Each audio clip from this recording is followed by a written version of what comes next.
Genshin Impact is a wondrous game with an ever-growing world, and stylish art design is able to capture the imagination of players. Whether you enjoy the world, story or gameplay, one aspect that keeps players coming back to the game are the amazing characters. So I'm Darcblade with a character guide to Xiao in Genshin Impact. In this guide we will briefly cover the basic lore of the character, their moves, abilities, weapon options, stat priorities and artifact builds. Remember though that these guides are mainly aimed at free-to-play and low-spender players, so the guides will feature the characters as if they were mainly Constellation level 0 with primarily 4-star weaponry. There may be one or two exceptions to this, but for the most part we are focusing at the low-spender and free-to-play player here. Xiao is a 5-star animo character who wields a polearm, but unfortunately to get the Vigilant Yaksha, you have to roll for him with wishes on limited time banners. Xiao is an Adeptus, which, for those of you who don't know, Adeptus are magical beings and godlike creatures that are tied to the land of Liyue. Most of them serve and protect the country of Liyue from demons and evil gods, thanks to contracts provided by Rex Lapis. And Xiao continues to fulfill this contract to this very day. Xiao is also a Yaksha, which is basically an illuminated beast. These are creatures with the ability to manipulate elements and also have shapeshifting abilities as well. So at the end of the day, despite his appearance, Xiao is an old soul, and he has defended Liyue from threats for millennia. During the Archon War, the Yaksha were dispatched by Rex Lapis to subdue demon spirits that plagued Liyue, but he is now the only one remaining of the 5. Due to his past and his actions of him and his fellow Yaksha in the Archon War, he feels he has a debt to pay, and thus he sticks to his contract, dedicating himself to combat and protecting others. When it comes to Xiao as a person, he's quite reserved, often keeping his distance from humans in highly populated areas, as he finds them strange, childish, or even pointless. Which is why he mainly resides at the Wangshu Inn rather than the bigger city such as Liyue Harbour. But thanks to the Traveller, Xiao has started to come out of his shell a little bit and interact with civilization, which shows that despite his fierce nature, Xiao is willing to learn more about the humans that he helps protect so diligently. Now when it comes to Genshin Impact, every character has access to various talents. These are divided into combat talents and passive talents.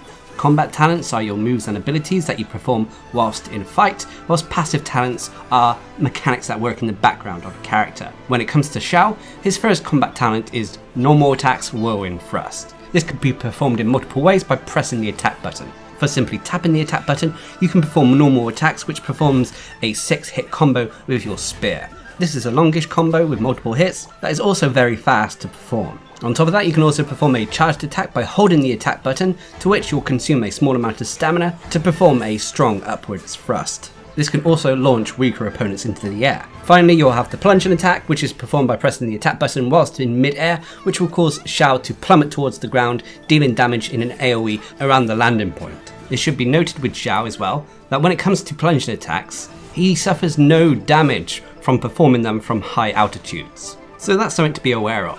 The next combat talent available to Xiao is the Lemniscatic Wind Cycling, which is his elemental skill. When performed, Xiao will lunge forward, dealing animo damage to opponents in his path. Their damage is quite high and can hit multiple opponents. This ability also starts with 2 charges, so it can be performed twice in a row if you so wish. When it comes to their cooldowns though, if you use both charges, it's going to take a while to replenish both charges of the wind cycling.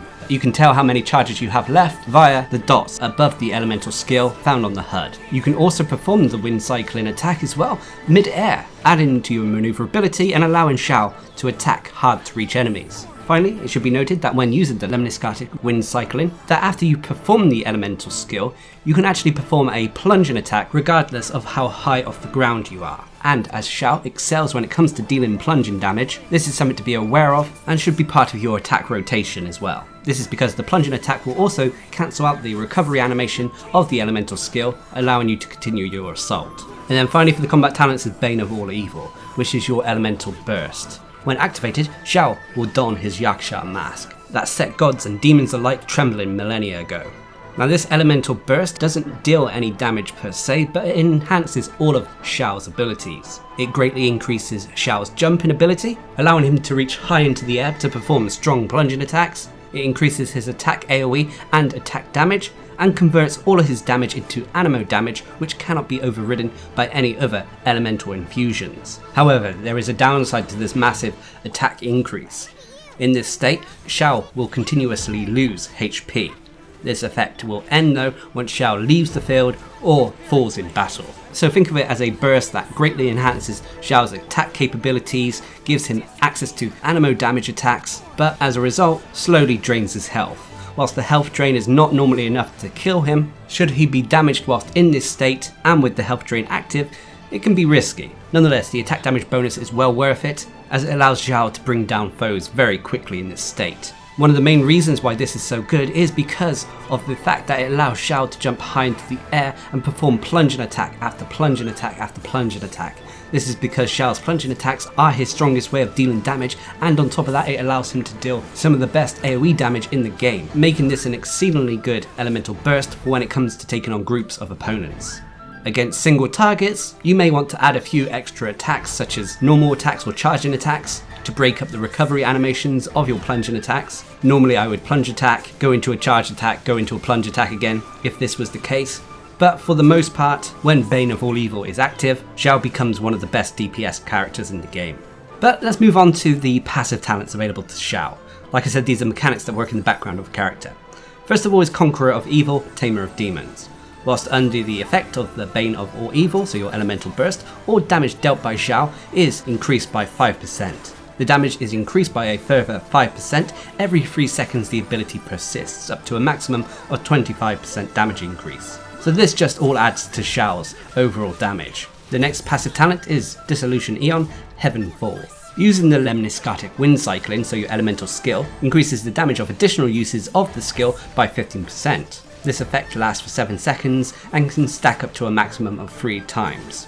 Remember as well that gaining a new stack refreshes the duration of this buff. So long as you're using your elemental skill as much as possible, you should be able to keep this buff active for long periods of time, increasing the damage of your elemental skill.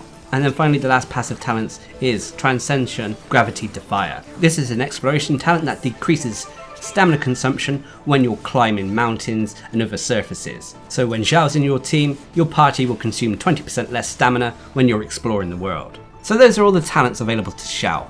Not the most complex, but thanks to how his elemental burst works, Xiao is definitely aimed at being a main DPS character more than anything else. But before we move on to the builds and artifacts, let's talk about the Constellations briefly.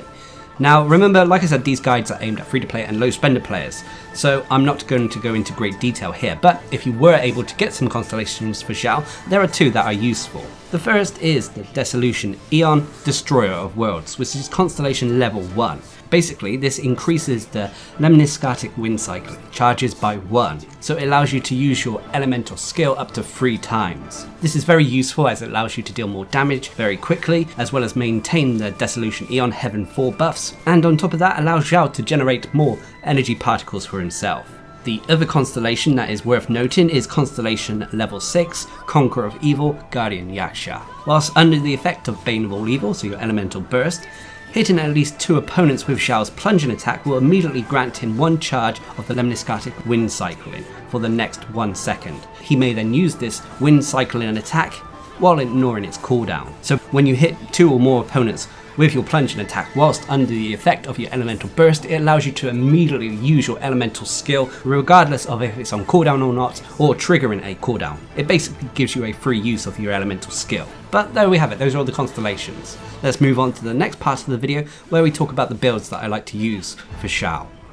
Now Xiao, the way he works, the way his kit is set up, he is clearly made to be a main DPS. Because he needs to be on the field for long periods of time, he is all about dealing damage and being buffed by his allies. So the first build I like to use for him is a main DPS build I like to call the Animo DPS build. This build is a jack of all trades build, enhancing his capabilities, especially when your elemental burst is active. So when it comes to the weaponry, you are a little bit limited when it comes to weaponry for Xiao. Obviously 5-star weapons such as the Primordial Jade Spear are going to be optimal for Xiao, but as we are talking about 4-star weapons and free-to-play options, I'd first recommend either Deathmatch, which will give us a nice crit break percentage, as well as the Gladiator buff, which gives you 2 effects. Firstly, if there are at least 2 opponents nearby, your attack and defense are increased. Alternatively, if there are fewer than 2 opponents nearby, simply your attack is increased, by a larger amount though. But to get the Deathmatch, unfortunately you have to get it through the Battle Pass. Alternatively, I'd recommend the Blackcliff Pole, which is available through the item store. This will give us a nice crit damage percentage, and on top of that has a higher base attack than the Deathmatch, but it also gives us the Press the Advantage buff, which after defeating an enemy, your attack is increased for 30 seconds. This effect can stack up to 3 times. Both these options are very nice 4-star options for Xiao, and I highly recommend them. But unfortunately for the other 4-star weapons, there aren't many that I can really recommend for Xiao, because he does the majority of his damage through anemo attacks. Physical damage bonus polearms don't work so well, and most of the energy recharge polearms, whilst they're okay, don't benefit his playstyle as good as the ones I've mentioned. But there is a 3-star option for players out there, which is the White Tassel. This will give us a crit rate increase, and on top of that it will give us a sharp bonus, which increases our normal attacks by a large percentage.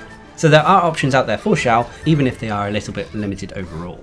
But anyway, let's move on to the artifacts that I use for this build. Now for this build you'll want to go for 2 pieces of the Viridescence Venerous set, as well as 2 pieces of the Gladiator Finale set or Shimenawa's Reminiscence set. For wearing 2 pieces of the Viridescence set, you'll get an anemo damage bonus of 15%, and for wearing 2 pieces of the Gladiator set or 2 pieces of the Shimenawa set, you'll get an attack increase percentage as well. 2 straightforward bonuses that both help Xiao's damage. The main reasons we didn't go for 4 pieces of the Gladiator set is because we do the majority of our damage through plunging attacks with Xiao, so the 4-piece bonus wouldn't really work, and the same applies when it comes to 4 pieces of the Shimenawa set, as 4 pieces of that artifact set will drain our energy, which is an issue for Xiao. 4 pieces of the Viridescent Venerous set is an option for Xiao, especially if you're able to perform constant swirls, but because Xiao takes the field for long periods of time, it's best to normally go for straightforward damage increase of his own abilities. Now when it comes to the stats, when it comes to your sands you want to go for attack percentage or energy recharge. When it comes to your goblet, you'll want to go for anemo damage bonus, and then when it comes to your circlet, you'll want to go for either crit rate or crit damage. When it comes to your substats on your artifacts, you'll want to mainly focus on crit rate and crit damage, followed by attack percentage and then energy recharge. As for your talents, I'd recommend leveling up Bane of All Evil first, closely followed by, if not exactly the same, your normal attacks, Whirl and Thrust, then finally Lemniscatic Wind Cycling. This will give Xiao a strong DPS build, able to take on most opponents and make the most of his moves and abilities. It could be seen as a little bit of a basic kit, but at the moment, at the time of this video, there aren't really any better artifact sets out there for the Conqueror of Demons. But there is an alternative if you so wish, which is the attack main DPS build. This build is very similar to the first build, but has slightly different artifacts. So when it comes to the weapons for this attack DPS build, you want to focus on either Deathmatch again or the Black Cliff Pole. The White Tassel is also another decent option, but when it comes to the artifacts, we're going to be using 2 pieces of the Gladiator Finale set combined with 2 pieces of the Shimenawa set. This gives us a massive straightforward attack increase, which helps our damage regardless of if we're using our elemental burst or not. As for the stats on the artifacts, much the same. You want to go for attack percentage increase on your sands. As for your goblet, you want to go for anemo damage, although you can use attack percentage here as well.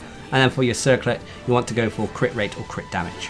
As for the substats, crit rate and crit damage are king, followed by attack percentage and then energy recharge, and then finally when it comes to your talents you'll want to go for again Bane of All Evil, which is your elemental burst, followed by your normal attacks, and then your wind cycling elemental skill. This build is even more of a universal build for Xiao, as it increases all aspects of the character's damage, not just when he's using his elemental skill or elemental burst. But every character in Genshin Impact comes with various pros and cons, no character is perfect.